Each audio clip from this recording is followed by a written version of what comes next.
Hello my friends, welcome back to another What's the Tea.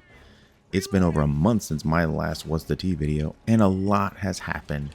We've got controversy, some game announcements, and awesome new releases on the schedule for today. So strap in, because we are starting with the most violent of them all. Doom: The Dark Ages is out and is great. I have a review up for the game on the channel if you want to check it out, but I will summarize what I thought about it. And that's that it's more Doom. Shocking, right? It's missing some key things I think Doom fans and myself are sorely missing, like glory kills and Mick Gordon being the best examples. His absence is felt in every single part of this game. But they replace them with dragon riding, mech levels, and a soundtrack that just kind of edges you toward hype, but never quite sticks the landing. But in spite of that, I still walked away with much love for the game. Now, in spite of the mixed reception to both dragon riding levels and the mech levels, I still think its combination of bullet hell style gameplay, more chunky Doomslayer that feels more tank than jet fighter now, and the new weapons with the Captain America shield is some of the most fun gameplay wise that a Doom game has been for a long time. But not all is Hellshine and Demon Guts, as Doom: The Dark Ages sits at a lower concurrent player count than either of the two previous Doom titles.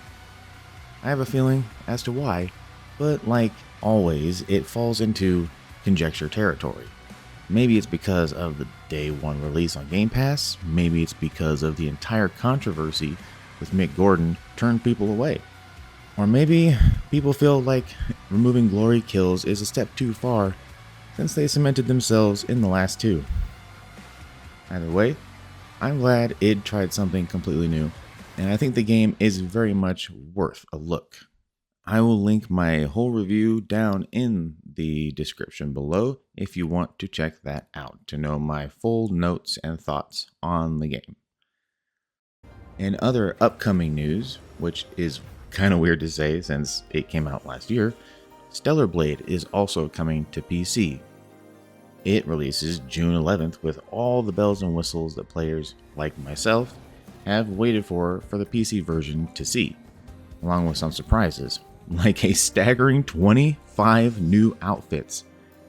Boy, do they know their core audience. It also comes with a new boss, higher fidelity textures, Chinese and Japanese dubbed voice cast, and it's coming with all the upscaling tech that you would expect in a new release. I missed this one on PS5, so I was looking forward to playing it on PC. I was playing a lot of other things at the time and just did not have time to play it through. I did play the demo though, which kind of convinced me that I do need to play it because I did enjoy how the combat felt, at least in the start and my starting impressions of it. The only thing that gives me pause is the included de novo protection. That has been a plague on other titles, like the old Resident Evil remakes that came out, and even the newer Resident Evils like Village, which suffered massive performance hits due to its inclusion. But fingers crossed that that won't be a huge issue here.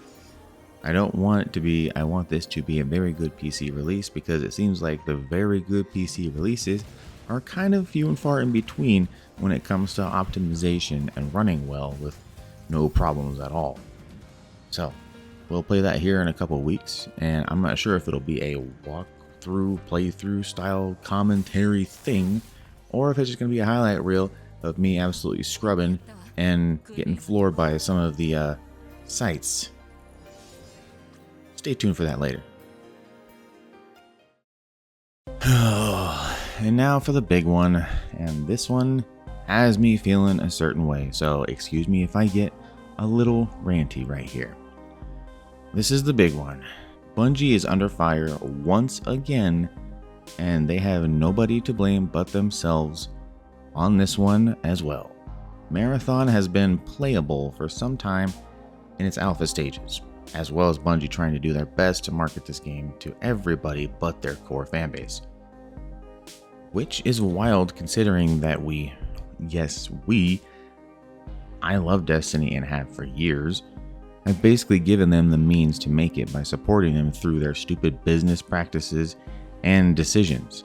But now they have pissed off the entire gaming section of the internet, as it has come to light that a lot of Marathon's art is inspired, not inspired at all, has been directly lifted from another artist on Twitter. Ugh, that sucks to even say. Bungie, what the fuck?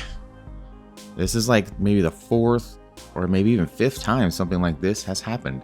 However, it's the first time that it's to such a wild degree. Before, it was design elements of skins, like the Ace of Spades, where like people noticed certain brushstrokes were kind of the same as, you know, the original artist who had painted an actual version of like a Nerf Ace of Spades. And then you have the lawsuit, which they currently face with the Red War campaign, being said it's copying the works of a known writer. And maybe that latter one has a bit less of a case in some ways, but Bungie has not done themselves any favors by deleting the Red War campaign from existence. They cannot access it, and the judge just threw out everything that they were like, hey, look at these YouTube videos for proof. No, they weren't having it. So it's in the air what they're going to do about that. But now we find out that almost the entire visual identity of the game, which is very cyberpunk, but a more minimalist and vibrant take on it, is basically lifted from another artist. This artist's name is Anti-Real on Twitter, and they put up some screenshots that are pretty damning. If you looked at these without, you know, the lines comparing and all these things, you wouldn't be able to tell which is hers and which is Bungie's, you know, quotes, Bungie's stuff. Like, oh, that's terrible, man. I can't, this is a shame. They didn't hardly bother changing a lot at all, even. It's not even like, let me copy your homework and just change a little bit. It somewhat looks the same in most of the images.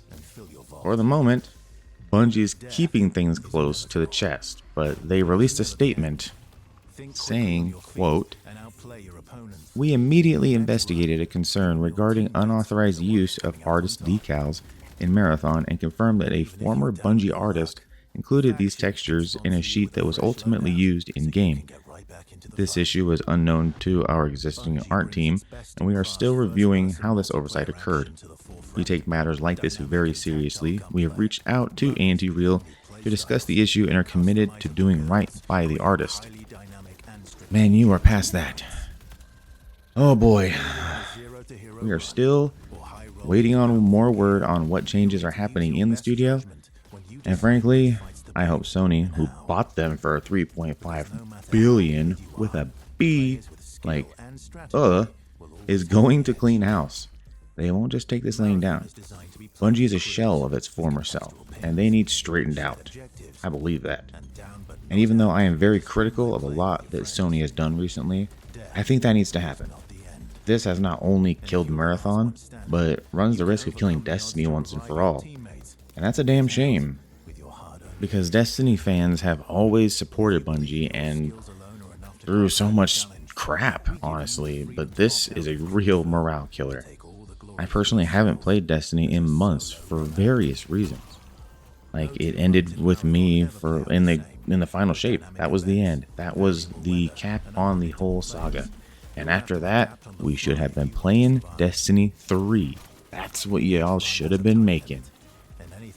Man, if only old Bungie could see 2025 Bungie and have a conversation. They would be horrified at this new company. Man, one a downer. So, let's talk about some good games. The things I've been playing lately that might surprise you, or if you know me, maybe they won't. I have been revisiting some bangers in anticipation for their sequels here in the near future. First is Death Stranding. I love this game. I loved it when it came out. I played it on PS4. I played the director's cut a little bit on PS5 just to revisit it a little bit. But in anticipation for Death Stranding 2, which is coming later this year, I decided to do a full playthrough of the game. I am undecided what I'm going to do with that.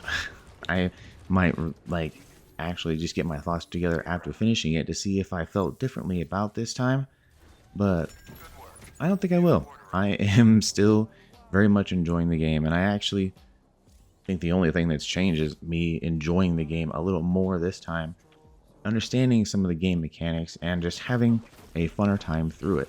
I think this might be one of those games where if like you did commit and be like, hey, I just realized what this game is about, and you started it over and played it again, you'd be like, oh, I was doing so many things wrong. This was way harder than it needed to be. So, enjoying the hell out of that. Let me know if y'all enjoyed Death Stranding, because I think it's fantastic. I love Hideo Kojima. I think he's one of the best developers. But that's not the only thing I've been replaying. I also popped in Kingdom Hearts 3. And this one is even less surprising to see, because Square Enix just shared a new screenshot with a bunch of new images from Kingdom Hearts 4. And you know the Kingdom Hearts community, man. We will bite. Always. This was kind of compounded with some news that another Kingdom Hearts game was canceled, but as long as everything is going fine for the next numbered entry, I think I'll be okay. I'm always looking forward to another Kingdom Hearts game, and this one is going to be a little weird because it's kind of odd seeing Sora in such high fidelity. Now, I do have a slight confession when it comes to this one. I never played through the Remind DLC. I have zero idea why he looks this way, but I do know that they have reasons for the way Sora looks in every world, so I'm willing to give this one a chance, just like the rest. Come on! You're out of here!